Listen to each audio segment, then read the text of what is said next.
Hello, ladies and gentlemen. I am Zuki Sanante. Welcome to the Equity Revolution podcast. Today I'm with Larissa. What was Venter? Venter, all the way from South Africa. Let me repeat that so that she can understand. I understand there's a name. Ladies and gentlemen, Larissa Venter, all the way from South Africa. Dames en heren, uit België. Vandaag zit ik met Larissa Venter, helemaal uit Zuid-Afrika. Vandaag we zullen samen over diversiteit en gelijkwaardigheid en inclusie praten. Zijn jullie klaar voor? South Africans, I'll repeat it for you in English. We're gonna talk about diversity, equity, and inclusion with Larissa Venter. Larissa, how are you? Hello, doing? good. Yes, tell me, what's up? This is very new to me. I'm excited. Yeah. Yeah. What makes you be excited? To just speak up and to tell my story and to help you along this journey to...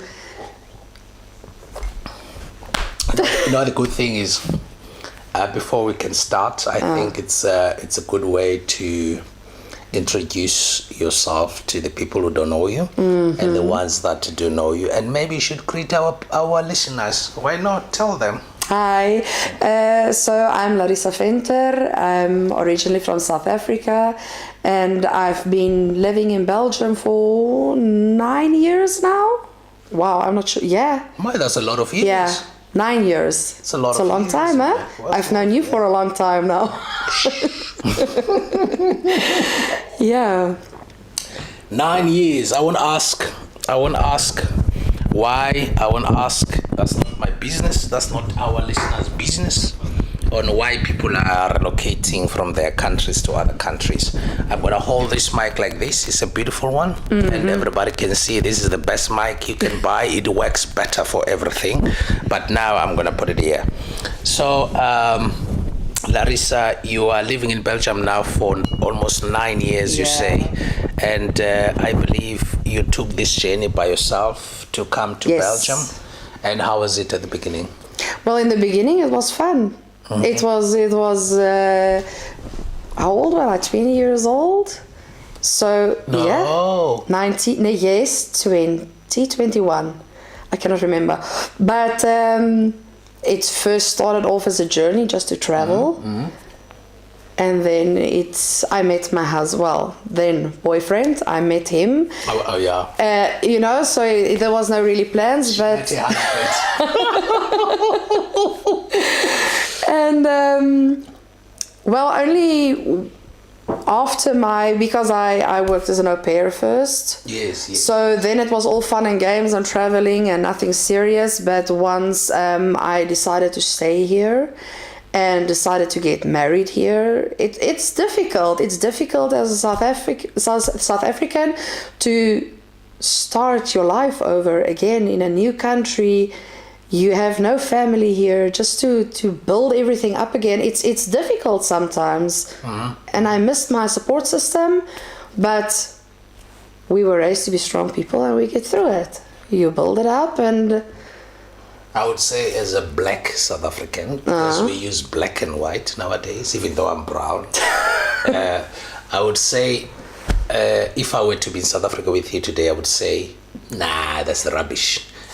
Excuse my language, why I'm saying rubbish. Rubbish is not a sad thing, it's just a rubbish thing, that's what away. Yeah.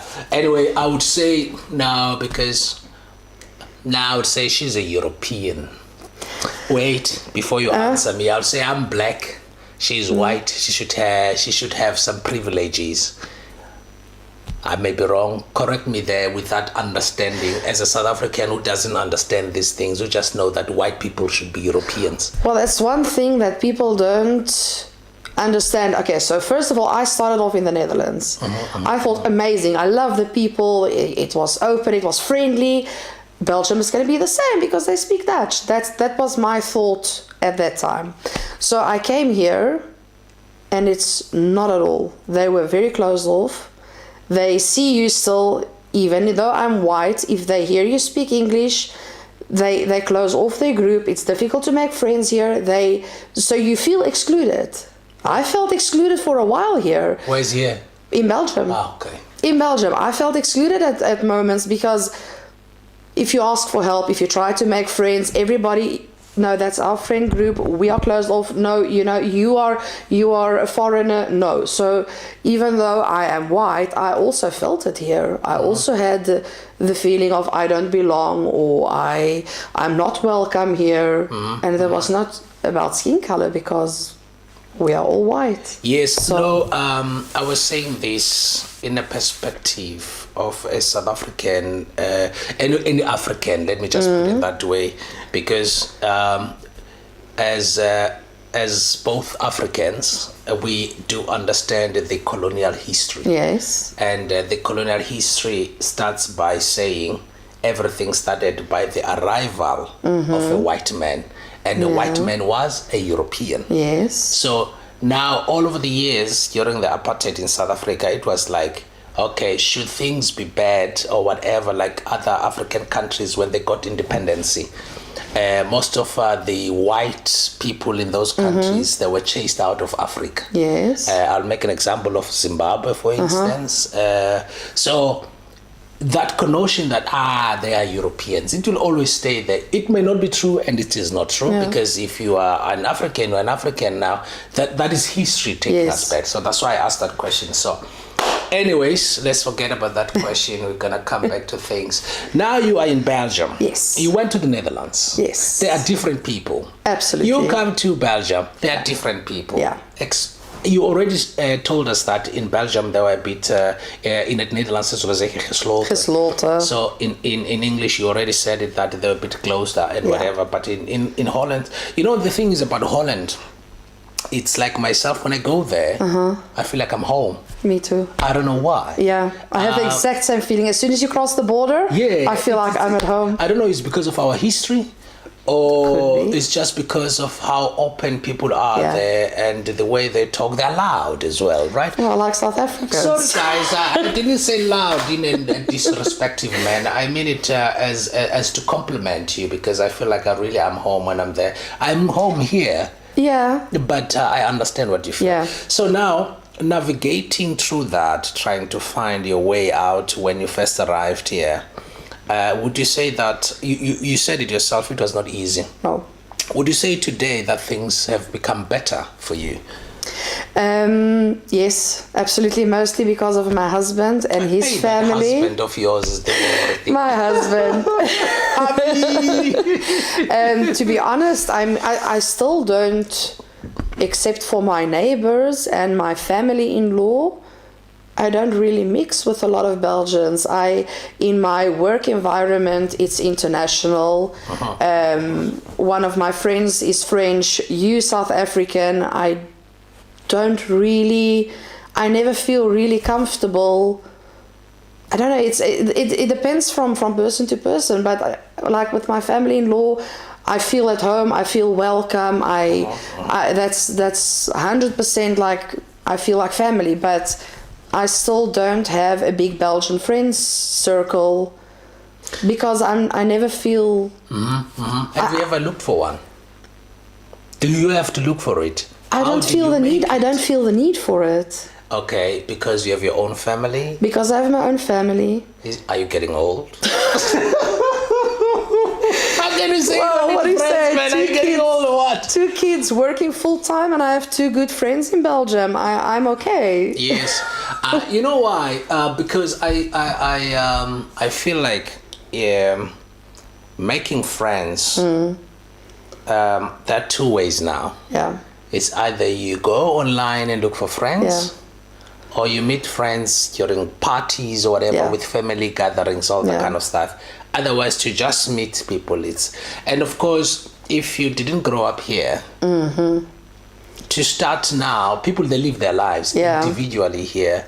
Maybe you can correct me wrong, but that's something I experienced, that even sometimes you don't even know your neighbor. But it depends where you are. You talk to your neighbors, it's okay. But across the street, you know nobody there. No. Is that the husband I just saw passing there? Hello, Abby. How are you, sir? Good, and you? That's good. That was the husband, ladies and gentlemen. He's here. He's a cute one, but you are too late. He's already taken. You look for your own, eh? So, where were we? All right. Making friends. Yes. Making friends. Let's go back to the first time I met you. Ladies and gentlemen, let me just tell you a beautiful story. It was somewhere long time ago when we met. I remember I had an exam in Brussels. She also had the exam. We're in the same university. And when I came first, normally there's something I was like, I've been here for too long, in a sense that not too long, but I'm saying too long because what she just said, sometimes you miss that contact and people and all that kind of stuff. So now I was trying to look who's coming here for the exams, who's a South African who can be here today. And then I saw some names. I'm like, okay, they're writing at the same time as me. There she was, and other people, I think, but there was other people, some guys, politicians who were writing. I think it was MBA or MBL. She was there, and then I talked to everybody, and she said she was coming to where I live. I'm not gonna mention where we live because I don't want us to follow. No. So we took the same train coming there, and then we're talking, and then that's it. And then when she came to Belgium, of course, I made sure that she was happy. She could go out and meet everybody, because as South Africans, there's not a lot of us here. I don't care if you are black, blue, green, or white. None of us is here. So that's how we start met. of a friendship. And yes, and actually we need that for that one. And then the guy who's a husband now was there at the time, and I was thinking, anyways, it worked. Here we are, 8-9 years later. Crazy. And they made 2 kids. Okay, so I know what you mean. It's difficult, and now in that navigation of trying to make friends, I'm gonna ask this very carefully, because it's something that I don't want it to look like. You know what? Let me just ask it. Have you met first South Africans here, except this black one in front of you? Yes. Have you met other South Africans? Yes, absolutely. How? I have one South African friend, not living too far away from me. How come I don't know about that friend? I keep her to myself. She's my friend. Come on. And she actually asked me one day on a South African group on Facebook to say, hi, I'm new here in Antwerp. Would somebody like to come and have a cup of coffee with me? Expats or South African group? In the South African group, South Africans in Belgium. Really? Yeah. On Facebook? On Facebook. And Zugisa doesn't know about this? Zugisa doesn't know about that. Oh. You have to join the group. I'm really black. Yes. And I met her for coffee in Antwerp. And I remember that she was having a really hard time. She just moved here with a baby. It was tough. They had to find a house to live. You know, it was a culture shock to her as well. She was having a really hard time. And is she black or white? She's white. Okay. Yeah, she's from the Cape somewhere. I'm not sure. She's your friend, though you don't know where she's from. Not exactly where. She's not Stellenbosch. Won't tell her. Don't worry. She's going to see this. No, when she see you, we call you. How many years later? Well, 3 years, almost 4 years later, and we still see each other regularly. That's My lovely. kids and her kids love to play together. Well, I mean, we try. We all have busy schedules, but it is the same, you know. They also have their lives. They have their kids. We have our lives. So whenever we have time to meet up, we do that. Yes. Other South Africans I have met just by saying hi, you know, South African Bride Day in Leuven. But as for South Africans, it's you and Marley, and that's my friends here. Yeah. I'm sorry as I'm looking this direction. I see the husband leaving. I hope he's not gonna do things that he's gonna regret. No, it's nice because me, to be honest, I think I only meet South Africans when I go to the embassy. When it's elections or something, I need my paperwork there, then I meet South Africans. Up until I met you. And I also noticed, I don't know if you noticed this, but I'm a black person, so maybe I've noticed it better than you. I'm not being racist, I'm just mentioning how things are. I'm black, she's white, that's what... It's the obvious. Isn't what you guys are saying every day? Okay, so You know, when I first moved up into Belgium, I used to bike a lot. And even today, I enjoy biking. But I always asked when I came home, like, where are the black people here? Yeah. When I used to come here but not living here, I used to come and perform and whatever here, but I used to see 1, 2, 3 because it's arts, so you see. Yeah. But then I came to leave. Where are these black people I used to see? They are not there. They were there. Yeah, but because you see one person far away at a time, and we always have this connection. Yeah. We look at each other. Yeah. But now somebody said, hey, there's a library called Bermege. Yeah. Go to the library there. I was looking for books or something, and then I went to the library. When I went to that side of the central station, the other side of library, China Street or Chinatown there, it became black now. Yeah. Then I asked myself, am I still in Belgium? Because it's like it's changing from that small portion of town. It becomes, it's like a completely different side. Yes, and somebody told me, no, actually, some of the black people, they live in communities. And it's nice that they have those, I guess, to feel the togetherness, nice, to connect lovely. But then I thought to myself, I don't want to live in any communities. Even if I were to see thousands of black South Africans, I would meet up with them, but I wouldn't be the part of to say now I'm a community. You know why? Because I believe that people should live together. Yeah. It's nice, of course, to have those, but why can't we just take that community to somewhere else whereby everybody is there and then we talk? If you don't accept us, you don't. And I don't care. That's your problem. It's your problem. Anyways, Larissa, from South Africa to Belgium, and I guess so far life is getting better without the fact that you are still struggling to make friends. How is it? Yes? I made peace with it. I'm happy. I have a busy life. The friends that I have, I believe in quality over quantity. I am more than happy. When I was younger, I had a problem with it. You know, you have that need. I need to have a lot of friends. Not anymore. I always had that, I want my friend group. I want to go out. I wanted it. And now my life has calmed down, more quiet, busy. But, I don't have the need for constantly, going out with friends and doing this and that. Yeah. So you say your life now is complete? Yeah. Okay. I want to ask why you say that.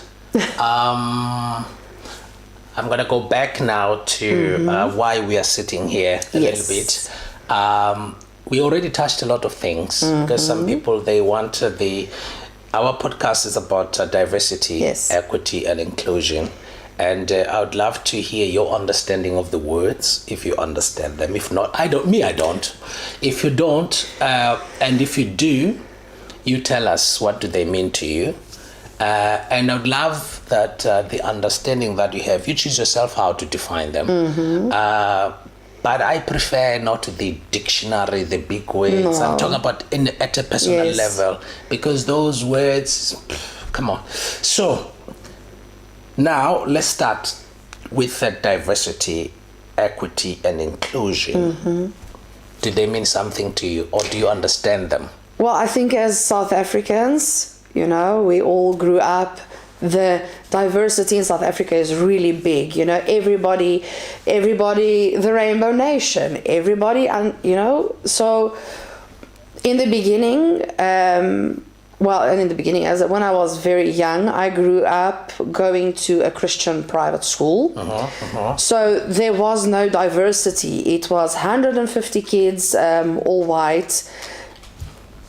We didn't know anything else. We didn't, that's the school, that's where, they should teach you a lot of things. And I think that I only started to see the diversity and experience it once I went to high school. Because all of a sudden it's a state school, it's 1,500 kids, white, black, colored, everybody together. And I think as South Africans, we just grew up with diversity in your head, everybody. If you see 11 official languages, it says a lot that it's not just you and your culture and we are all together in one. Yes, yes. I hear you very well. So